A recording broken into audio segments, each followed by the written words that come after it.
Isa na naman sa recipe na ating gustong ibahagi sa inyo ay ang ating pag-adobo ng baboy with patatas.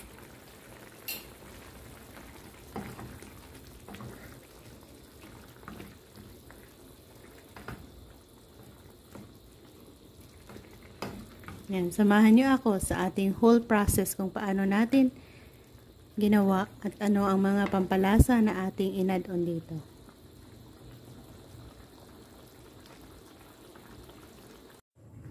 Gagawa tayo ng basic adobo with patatas. Basic na pamamaraan ng ito ng pag-aadobo.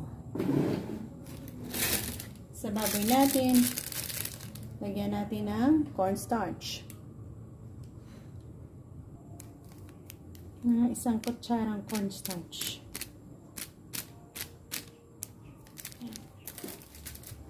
Next sa cornstarch ay ang soy sauce at black pepper. Para easy na, marinate na natin dito.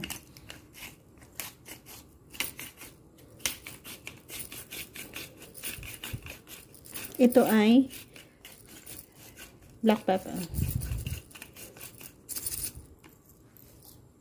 Next, ang konting soy sauce lang. Yan. Haluin and ready to isa na tayo. Na marinate na baboy, onion, garlic, ginger at ang ating patatas. Yan, pasarapin natin ang ating pag-aadobo with patatas. Yan, maglagay tayo ng used oil. Ginamit natin ito sa pag-fry ng ating pork. Next, i-fry natin ang onion at ginger garlic. Plus onion na rin.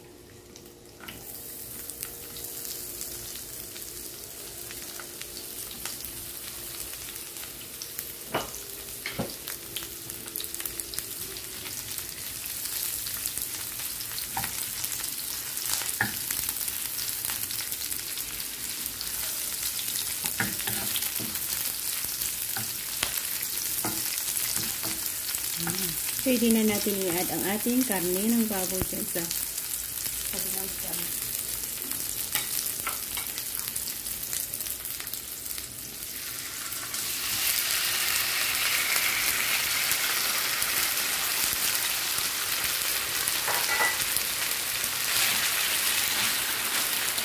Takpan muna natin hanggang sa lumangin.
Yan.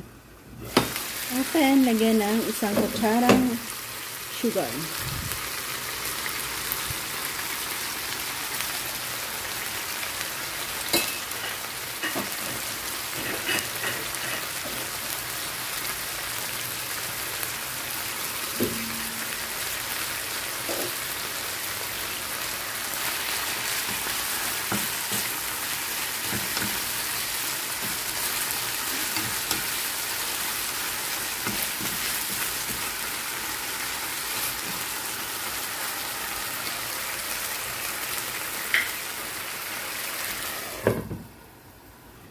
Mag-add tayo ng 1 cup na tubig para sa pagpapalambot natin.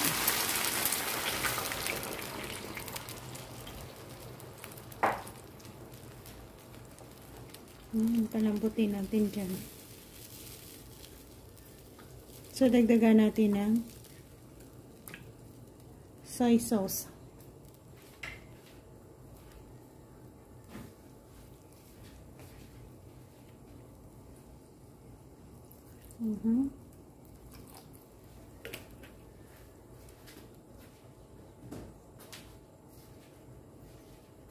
At vinegar na rin.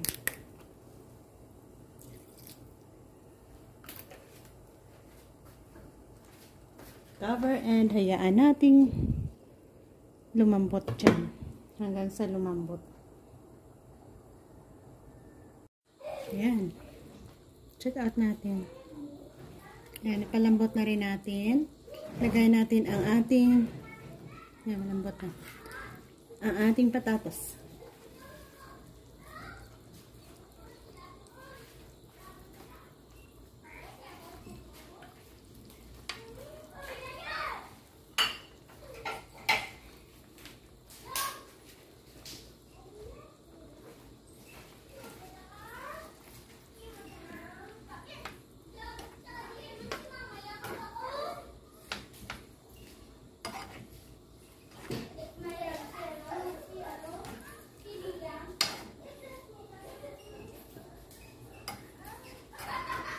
Ayan. Cover and palambutin natin ang patatas. Ayan, mag-add tayo ng enough asin.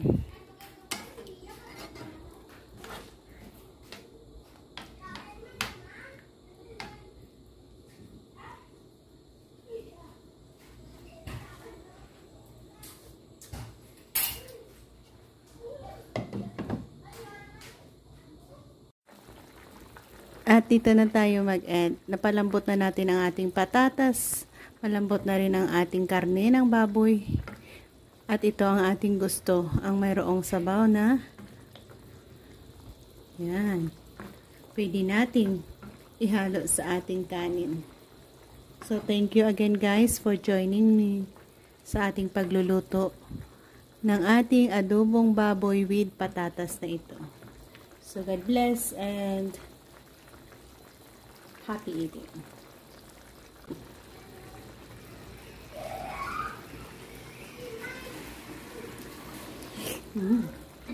Sarap ulam.